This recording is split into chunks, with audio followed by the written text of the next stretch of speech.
ভারতের পশ্চিমবাংলা রাজ্যের কলকাতা শহরের অন্ধকার এক জগৎ। এশিয়ার সর্ববৃহৎ পতিতালয়টি কলকাতার সোনাগাজীতে অবস্থিত। সোনাগাছির এই পতিতালয়ে প্রায় 1 লাখ মানুষের জীবন জড়িয়ে আছে। সেই সাথে জড়িয়ে আছে প্রায় 200 বছরে লুকিয়ে রাখা অনেক ইতিহাস। বাংলাদেশের জাতীয় চার নেতা সহ 1971 সালে এই পতিতালয়ে নিজেদের ধন মন জড়িয়েছেন অনেক আওয়ামী লীগের নেতা, যারা মুক্তিযুদ্ধের সময় ভারতে গিয়ে পিকনিক করেছেন। সেই পিকনিকের ফাঁকে সোনাগাছিতে সময় কাটানোর ফসল হয়ে যারা দুনিয়াতে জন্মগ্রহণ করেছেন, তাদের অনেকেই এখনও তাদের জন্মস্থানের মালিকের প্রতি কৃতজ্ঞ। সেই কৃতজ্ঞতা বোধ থেকে সোনাগাছির প্রতিষ্ঠাতা ঠাকুর পরিবারের সদস্য রবীন্দ্রনাথ ঠাকুরের প্রতি শ্রদ্ধা আর ভালোবাসায় অবনত তারা। আপনার লেখায় কিংবা আপনার ব্যক্তিগত চিন্তায় রবীন্দ্রনাথের ছাপ বা রবীন্দ্রনাথ কতটুকু? রবীন্দ্রনাথ আমাদের সংস্কৃতিতে, আমাদের চেতনায়, আমাদের অস্তিত্বে নিবিড়ভাবে জড়িয়ে আছেন।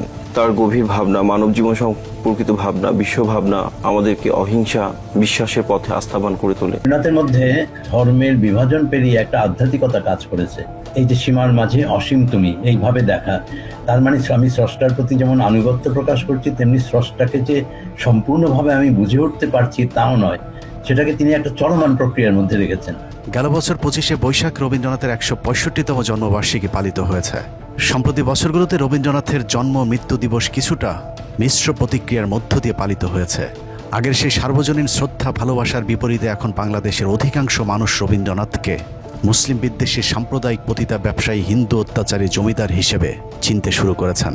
তবে এবছর রবীন্দ্রনাথকে আবারও কিছুটা অতিমাত্রায় শ্রদ্ধা ভক্তির আসনে বসানোর চেষ্টা চলেছে। বিশেষ করে চিহ্নিত কিছু সোনাগাছিতে পয়দা হওয়া ভারতীয় এজেন্টদের লেখালেখি এবং সমাবেশে বক্তব্যগুলো নতুন করে বিতর্কের জন্ম দিয়েছে। বাংলাদেশকে বসে রাখতে ভারত গেল 55 বছর 71-এর কথিত মুক্তিযুদ্ধ, আওয়ামী লীগ, শেখ মুজিব এসব অস্ত্র ব্যবহার করেছে।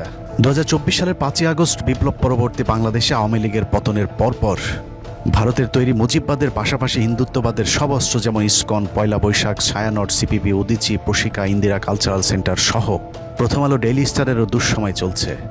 যে কারণে তারা এখন নতুনভাবে রিফাইন আওয়ামী লীগের মোড়কে পুরাতন আওয়ামী লীগ এবং হিন্দুত্ববাদের অস্ত্রগুলোকে নতুনভাবে ধারালো করবার চেষ্টা চালিয়ে যাচ্ছে। সেই ধারাবাহিকতায় রবীন্দ্রনাথকে নিয়ে এবার ব্যাপক তৎপর ছিল সোনাগাছিতে পয়দা হওয়া বাচ্চাগুলো। উপমহাদেশে বিশেষ করে আমাদের বাংলা ভাষায় যারা আমরা পড়াশোনা করি বা বাংলা ভাষায় যারা কথা বলি, তাদের কাছে চিরস্মরণীয় হয়ে থাকবে। এবং আমরা বাংলা সাহিত্যে কিন্তু স্মরণ করি রবীন্দ্রনাথকে। রবীন্দ্রনাথকে ভগবানের আসনে বসাতে গিয়ে ভারতের কাছে মাথা বিক্রি করা এসব ইতর শ্রেণী রবীন্দ্রনাথের বিরুদ্ধে সমালোচনাকে জঘন্য পাপ হিসেবে তুলে ধরার চেষ্টা চালিয়ে যাচ্ছে। রবীন্দ্রনাথের বাংলাদেশ, রবীন্দ্রনাথের বাংলাদেশ, বাংলাদেশের রবীন্দ্রনাথ। রবীন্দ্রনাথের কবিতা, গান এবং প্রবন্ধের মধ্য দিয়ে কেবলমাত্র তার চিত্ত সুখ এটির অন্বেষণ করবেন না। রবীন্দ্রনাথ ঠাকুরকে শুধুমাত্র আমরা যদি কাব্যে সীমাবদ্ধ রাখি, উনি কিন্তু ওনার প্রজাদের জন্যও অর্থনৈতিক অনেক কার্যক্রম করেছেন, সমবায়ে উদ্যোগ নিয়েছেন। চিহ্নিত এসব সমাজের কীটপতঙ্গগুলোর কাছে কোনো যুক্তি নেই। তারা শুধু গায়ের জোরে পতিতালয় ব্যবসায়ী মুসলিম বিদ্বেষী রবীন্দ্রনাথকে বিতর্কের ঊর্ধ্বে বসাতে চায়, কিন্তু দালিলিক প্রমাণের কাছে তারা অসহায়। কথিত বিশ্বকবি রবীন্দ্রনাথের আসল ইতিহাস শুধু জঘন্য নয়, মরণোত্তর শাস্তিযোগ্য অপরাধ। রবীন্দ্রনাথকে নিয়ে আলোচনা করতে গেলে প্রথমেই তার পরিচয়টা বলতে হবে। রবীন্দ্রনাথকে জমিদার পরিবারের সদস্য বলা হলেও রবীন্দ্রনাথের পূর্বপুরুষ কখনোই জমিদার ছিল না। রবীন্দ্রনাথের দাদা দ্বারকানাথ ঠাকুর ছিলেন ইংরেজদের 150 টাকার একজন চাকর। চাকর হিসেবে ইংরেজ সাহেবদের সব ধরনের সেবার ব্যবস্থা করতেন রবীন্দ্রনাথের দাদা দ্বারকানাথ ঠাকুর। এই সেবার পরিধি ছিল ব্যাপক। ইংরেজরা যখন এদেশে আসে তখন তাদের সাথে আসা নারীদের সংখ্যা ছিল সীমিত। কলকাতায় অবস্থান করা ইংরেজ বাবুদের যৌন চাহিদা পূরণে রবীন্দ্রনাথের দাদা বিশেষ ব্যবস্থা চালু করেছিলেন। সপ্তাহে একদিন দ্বারকানাথ ঠাকুরের বাসায় বসত মদ আর আফিমের আসর। সেই সাথে রাতভর আনন্দ ফুর্তির জন্য রাখা হতো ভারতীয় নারীদেরকে।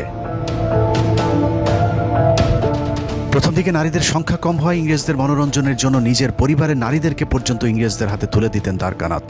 রবীন্দ্রনাথের শারীরিক গড়নের কারণে অনেকেই মনে করেন রবীন্দ্রনাথের মায়ের গর্ভে আসা রবীন্দ্রনাথ ইংরেজদের অবৈধ সন্তান। একই অভিযোগ করেছেন ভারতের নোবেল বিজয়ী অর্থনীতিবিদ অমর্ত্য সেন। রবীন্দ্রনাথের সাম্প্রদায়িক উগ্রতার কট্টর বিরোধিতা করা এই অর্থনীতিবিদ বলেছেন, রবীন্দ্রনাথের আসল জন্ম পরিচয় পেতে তার ডিএনএ পরীক্ষা করা প্রয়োজন। অন্যের মনোরঞ্জনের জন্য বেশ্যাবৃত্তির পাশাপাশি ঠাকুর পরিবারের নারী পুরুষদের মধ্যেও অনৈতিক মেলামেশার ব্যাপক প্রচলন ছিল। খোদ রবীন্দ্রনাথের সাথে তার ভাবি কদম্বরী দেবীর পরকীয়ার সম্পর্কের জেরে কাদম্বরী আত্মহত্যা করেছিলেন। 1883 সালে রবীন্দ্রনাথের বিয়ের 4 মাসের মাথায় তার ভাবি প্রেমের বিরহে আত্মহত্যা করেন। কাদম্বরী দেবী কোনোভাবেই চায়নি রবীন্দ্রনাথ বিয়ে করুক, কিন্তু রবীন্দ্রনাথ বিয়ে করার পর থেকেই প্রেমের বিরহে কাদম্বরী মাদকাসক্ত হয়ে ওঠেন। উইকিপিডিয়ার তথ্য অনুযায়ী কাদম্বরীর মৃত্যুর কারণ হিসেবে অতিরিক্ত আফিম সেবনের কথা বলা হয়েছে। বিদেশি মাদক আফিমের সহজলভ্যতা প্রমাণ করে ঠাকুর পরিবারের সাথে ইংরেজদের কতটা গভীর সম্পর্ক ছিল। মূলত ঠাকুরবাড়ির জমিতেই গোড়াপত্তন হয়েছিল কলকাতার বহুল আলোচিত সোনাগাছির পতিতাপল্লী, যার প্রতিষ্ঠাতা রবীন্দ্রনাথের দাদা দ্বারকানাথ ঠাকুর। 2012 সালে আনন্দবাজার পত্রিকার একটি নিবন্ধ ছাপা হয়েছিল, যেখানে ওই সোনাগাছিতে ঠাকুর পরিবারের মোট 43টি যৌনপল্লীর কথা বলা হয়েছে, যে ব্যবসা রবীন্দ্রনাথের জীবদ্দশা পর্যন্ত চালু ছিল বলেও পত্রিকাটিতে দাবি করা হয়েছে। ভারতের প্রখ্যাত ইতিহাসবিদ গোলাম আহমেদ মর্তুজা এক অনন্য ইতিহাসের অসাধারণ দ্বারকানাথ অধ্যায়ে রবীন্দ্রনাথের 3 পুরুষ ধরে চলা পতিতা ব্যবসার সবিস্তর চিত্র তুলে ধরা হয়েছে। শেষ দিকে রবীন্দ্রনাথের বেশিরভাগ সময় কাটত পতিতালয়ে, এমনকি সাহিত্য চর্চার জন্যও পতিতালয়ের পাশে একটি ঘরেই জায়গা করে নিয়েছিলেন রবীন্দ্রনাথ ঠাকুর।